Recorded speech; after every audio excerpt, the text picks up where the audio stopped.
Shalom, selamat pagi Bapak, Ibu, dan Saudara sekalian. Hari ini kita bersyukur buat hari yang baru, buat berkat-berkat Tuhan yang baru juga, yang Tuhan siapkan buat kita setiap anak-anaknya. Sebelum kita mendengar dan merenungkan firman Tuhan pagi hari ini, marilah kita siapkan hati kita dengan sungguh-sungguh. Marilah kita bersatu dalam doa. Selamat pagi Tuhan Yesus, kami berterima kasih untuk segala penyertaan-Mu sampai hari ini. Semuanya itu karena anugerah-Mu ya Tuhan. Tuhan yang baik, pagi hari ini kami mohon kepadamu, beri kami hikmat, pengertian untuk bisa mengerti setiap pesan-pesan-Mu pagi hari ini. Di dalam nama Yesus kami berdoa dan mengucap syukur. Haleluya. Amin. Tema renungan kita hari ini adalah asli atau palsu. Diambil dari Matius 13 ayat 24-30. Beginilah firman Tuhan. Yesus membentangkan suatu perumpamaan lain lagi kepada mereka, katanya, hal kerajaan sorga itu seumpama orang yang menaburkan benih yang baik di ladangnya. Tetapi pada waktu semua orang tidur, datanglah musuhnya menaburkan benih lalang di antara gandum itu, lalu pergi. Ketika gandum itu tumbuh dan mulai berbulir, nampak jugalah lalang itu. Maka datanglah hamba-hamba tuan ladang itu kepadanya dan berkata, Tuan, bukankah benih baik yang Tuan taburkan di ladang Tuan? Dari manakah lalang itu? Jawab tuan itu, seorang musuh yang melakukannya. Lalu berkatalah hamba-hamba itu kepadanya, jadi maukah Tuan supaya kami pergi mencabut lalang itu? Tetapi ia berkata, jangan, sebab mungkin gandum itu ikut tercabut pada waktu kamu mencabut lalang itu. Biarkanlah keduanya tumbuh bersama sampai waktu menuai. Pada waktu itu aku akan berkata kepada para penuai, kumpulkanlah dulu lalang itu dan ikatlah berkas-berkasnya untuk dibakar.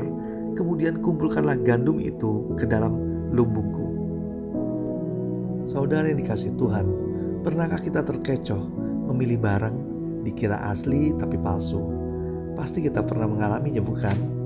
Bagaimana tahu yang asli atau yang palsu kalau bukan ahlinya? Atau kita belum pernah punya pengalaman memiliki yang asli, jadi kita bisa saja tertipu dengan yang palsu. Saya pernah tertipu membeli perangko palsu. Saya senang mengkoleksinya dari masih di bangku SMP. Perangko itu mirip dengan aslinya, sulit untuk dibedakan.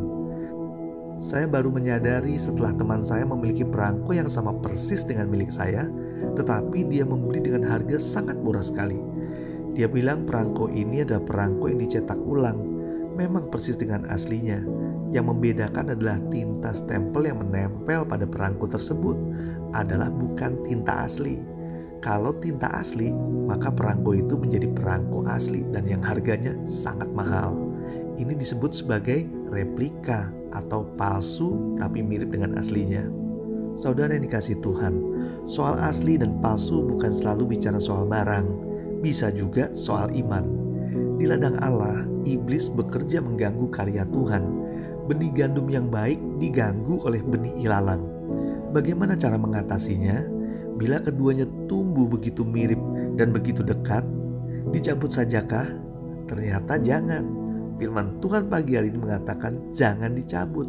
Nanti benih yang baik dapat ikut juga tercabut. Bagi sang Tuhan, jalan keluarnya adalah membiarkannya hingga tiba musim menuai. Di saat itulah lalang dengan mudah dapat dipisahkan dari gandum. Nasib mereka pun berlainan. Lalang dibakar, gandum dibawa ke dalam lumbung.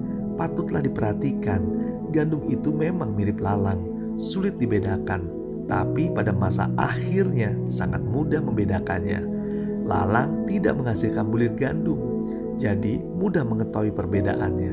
Sedangkan tanaman gandum pasti akan menghasilkan bulir-bulir gandum sebagai buahnya. Iman yang asli di akhir musim panen pasti ada hasil dan buahnya. Iman palsu hanya bisa tumbuh tetapi tidak menghasilkan buah apapun. Mari kita tengok diri kita ke dalam hidup kita ini. Apakah kita adalah gandum atau lalang?